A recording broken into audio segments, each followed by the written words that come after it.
मैं बोलता हूं तो मैं गुनाहगार हो जाता हूं। आप कहते हैं कि सुधीर सिंह लाइव आकर कुछ बोल दिया करते हैं। यार मुझे तो मेरा तो खून खौल जाता है।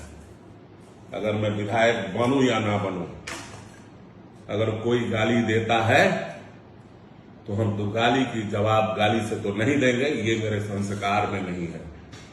लेकिन राणा सांगा साहब, हमारे आदरणीय राजीव प्रताप रूडी जी, आप तो बलवान है। हाथी का 36 हाथी का बल लेके आप पैदा हुए हैं।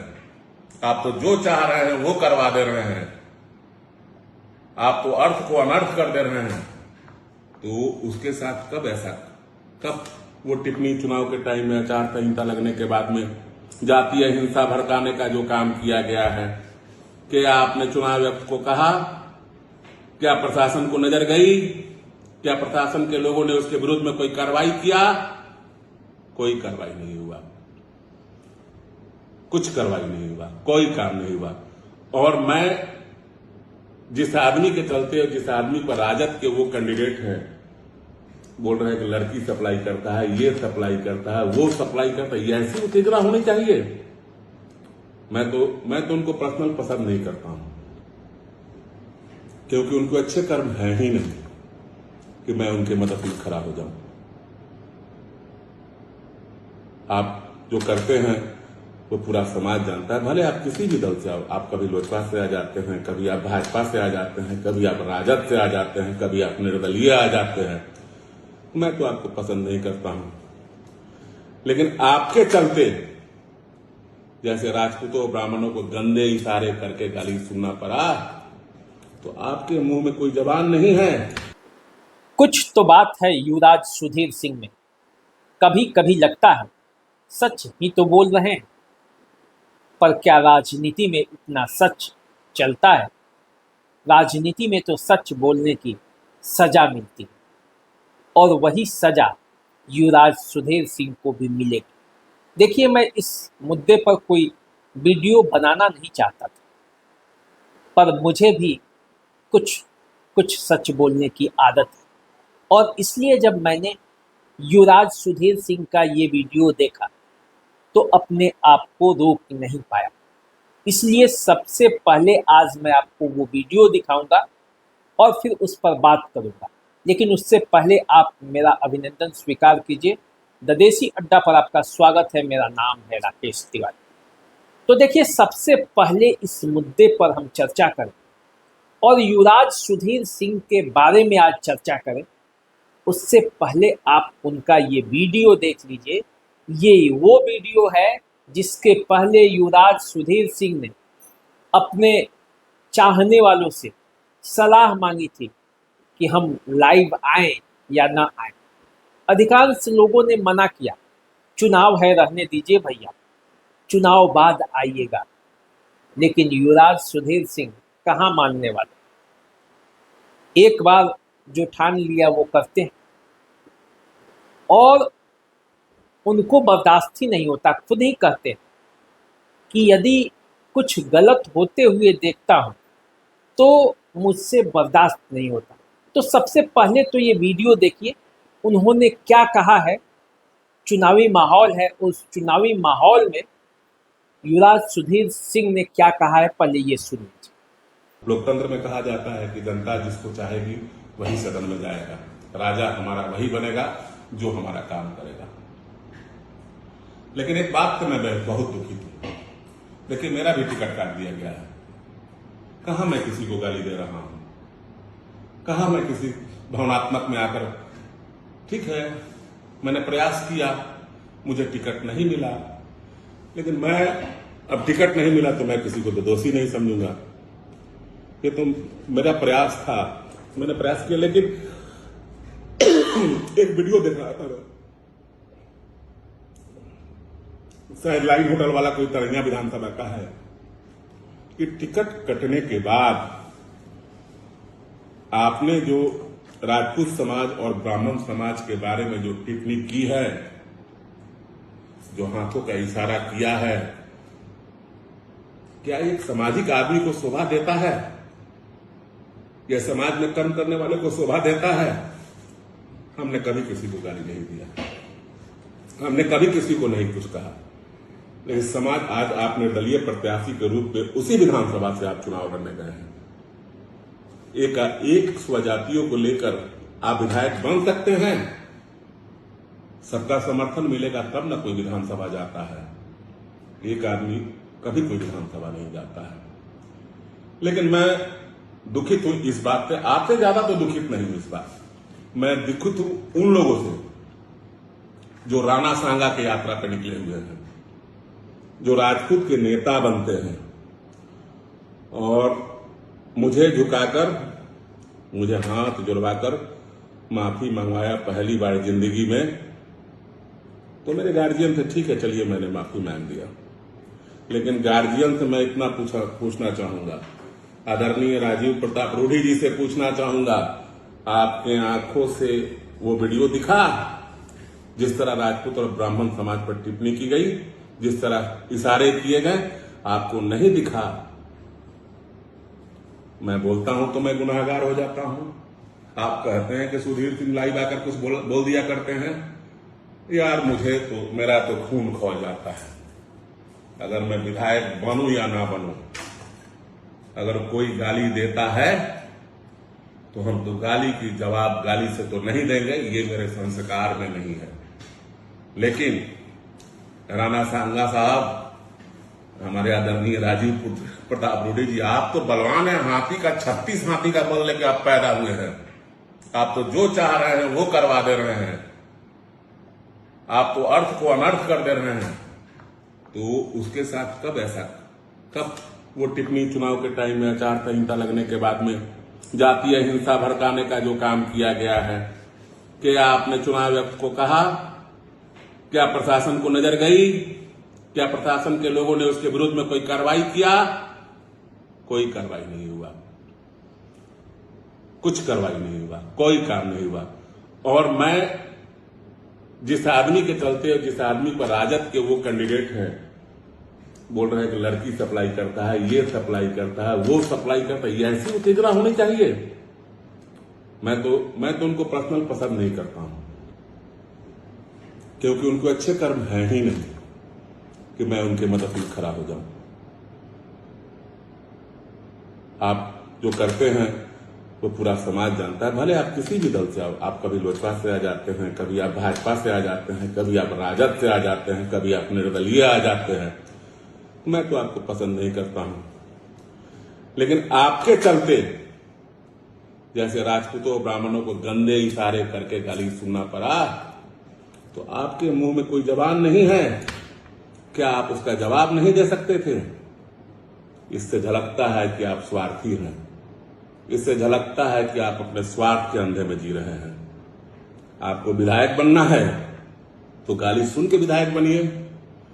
और मैं उनको भी कहता हूं, प्रसारण में बैठे जो अपने आप को कहते हैं कि मैं ब्राह्मसी समाज, ब्राह्मण समाज, राजपूत समाज, ये सारे समाज एक हैं, तो कि उन समाज के नेताओं से पूछना चाहता हूं कि वो मुझे कुछ कहने के लिए तैयार हैं, लेकिन इससे डरते हैं क्या? इनको नहीं कहिएगा ब्राह्मसी समाज के नेता बनते हैं आप, लेकिन इससे कुछ नहीं कहिएगा। क्यों नहीं कहिएगा? गलत को गलत कहना सीखिए। अगर मैं किसी को गाली देता हूं, मैं किसी के जाति पर कोई टिप्पणी करता हूं, तो आप मुझे भी गाली दीजिए, मुझे भी पसंद आएगा। लेकिन दूसरे को जाति को गाली देने का हक किसी को नहीं है। मैं फिर कहता हूं कि मैं गुनाहगार बना तो सिर्फ अपनों के चलते, और मुझे परायों ने हाथ छुड़ाया तो मेरे अपनों के चलते। मैं तो सबके लिए था, मैं तो चिंतित भी नहीं हूं आज। धन्यवाद। मुझे लगता है कि ऐसे कचरे से मैं बाहर निकल गया और ऐसे राजनीति से बाहर निकल गया कि मुझे स्वार्थ के लिए नहीं जीना है, मुझे गाली नहीं सुनना है, न किसी समाज से, न राजपूत समाज के लिए मुझे कहना है, लेकिन ब्राह्मण समाज के लिए भी मुझे कुछ नहीं कहना है, और जिसने गाली दिया उसके लिए भी कुछ नहीं कहना है। लेकिन इतना जरूर कहना है, आंख के अंधो, वक्त अभी भी है, इन पर ध्यान दो। वैसे लोगों का मदद कर रहे हो कि जो आपके लिए लड़ नहीं सकता है, और जो लड़ता था उसको मार देते हो। मेरी सामाजिक हत्या करा दिए आदरणीय चाचा जी। कोई भी दिक्कत नहीं है मेरी सामाजिक, लेकिन मैं चाचा जी आपको बता देता हूं कि मेरी सामाजिक हत्या नहीं हुई है। मेरे समाज के लोगों ने मुझे हौसला और प्यार दिया है और प्रतिष्ठा दिया है। मैं रहूं या ना रहूं, मैं गलत के विरोध में लड़ते रहूंगा। जीवन रहे या ना रहे, जलना तो एक दिन सबको है। मैं अपने पिता दीनानाथ सिंह के पद चिन्हों पे चलना चाहता हूं।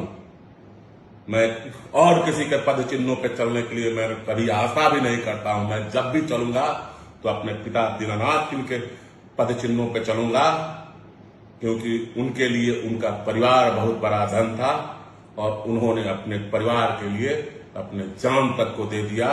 और मेरे परिवार के लिए अगर मेरा जान ही चला जाएगा, अगर मुझे त्याग भी करना होगा, तो मैं त्याग करने के लिए तैयार हूं और आप लोगों के सामने मैं त्याग कर चुका हूं। देखिए, पूरा वीडियो आपने देखा, देखकर आपको पता चल गया होगा युवराज सुधीर सिंह को ये वीडियो संदेश व्यक्तिगत तौर पर कितना लाभ देगा और कितना नुकसान देगा, इस बात को वो भी समझते हैं। लेकिन फिर भी उन्होंने ये आवाज उठाई और अपने दर्शकों से, अपने चाहने वालों से, अपने शुभचिंतकों से अपनी बात कहने में कोई गुरेज नहीं की। सलाह सबने दी थी, भैया चुप रहिए। लेकिन युवराज सुधीर सिंह चुप कहाँ रहते, बोल देते, क्योंकि सच बोलना उनका आदत है, उसे वो रोक नहीं सकते। देखिए, मैंने जो अब तक युवराज सुधीर सिंह को समझा है, उस बारे में मैं भी कुछ बातें रखता हूँ। मुझे जो लगता है, युवराज सुधीर सिंह के अंदर जो रहता है वो बाहर आ जाता है। जो अंदर वो सोचते हैं उसे बोल देते हैं, पेट के अंदर कभी रखते नहीं। और ऐसा व्यक्ति सदा सच्चा होता है। और आप जानते हैं राजनीति में सच्चे लोगों को कितना पसंद किया जाता है। तो देखिए, राजनीति नाम ही है, कुछ बातों को राज में रखिए और कुछ बातों को नीति के तहत लागू कीजिए। लेकिन न सुधीर सिंह राज रख पाते हैं और न नीति के साथ उसे लागू करते। उन्हें जो अच्छा लगता है, उन्हें जो लगता है कि ये विरोध करने लायक बातें, तो उसे विरोध कर देते हैं। उनकी एक शिकायत रहती है कि बड़े बड़े नेता हैं, वो इन बातों पर क्यों नहीं बोलते। तो देखिए, वो बड़े बड़े नेता इसलिए बने क्योंकि उन्होंने इन बातों पर नहीं बोला। आप इन बातों पर बोल रहे हैं और इसीलिए आप नेता तो छोड़ दीजिए, टिकट भी नहीं मिल रहा। कई बार निर्दलीय प्रत्याशी के तौर पर युवराज सुधीर सिंह चुनाव लड़े, सभी जगह खड़े भी रहते, सबके सुख दुख में जाते भी। लेकिन मुझे जो लगता है, जिसको मदद करते हैं उसमें से भी कई लोग ऐसे हैं जो चाहते हैं कि युवराज सुधीर सिंह न कोई विधायक का चुनाव लड़े न जीते। देखिए, इसके पीछे कई कारण होता है।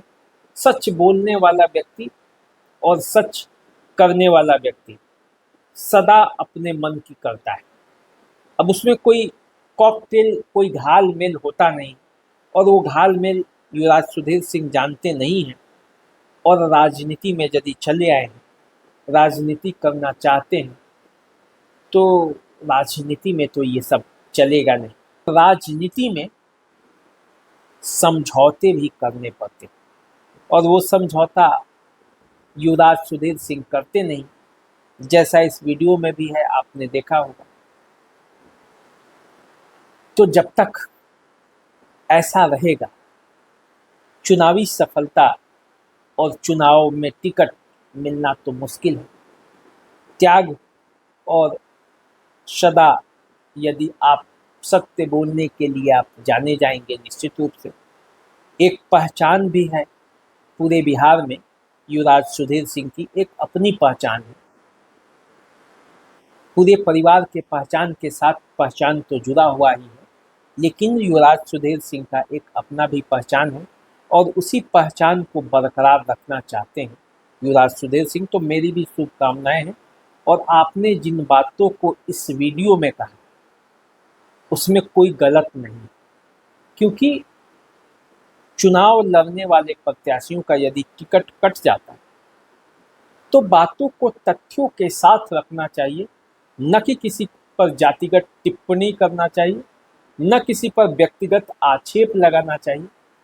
कहीं से राजनीति में ये शोभा नहीं देता।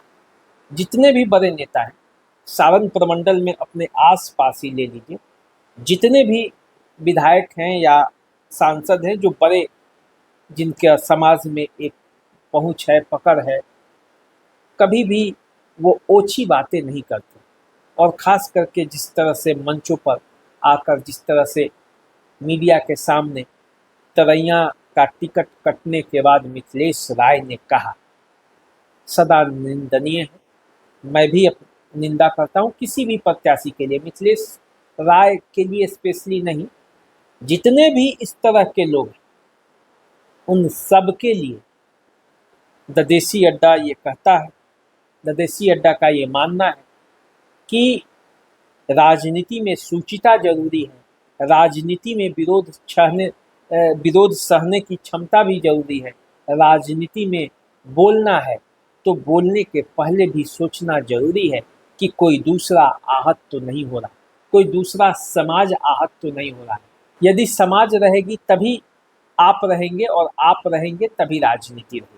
तो चलिए, आप हमारे साथ बने रहिए, देखते रहिए द देसी अड्डा। चैनल को सब्सक्राइब कर लीजिए, फेसबुक इंस्टाग्राम पर हमें फॉलो कीजिए। अभी दीजिए इजाजत, नमस्कार।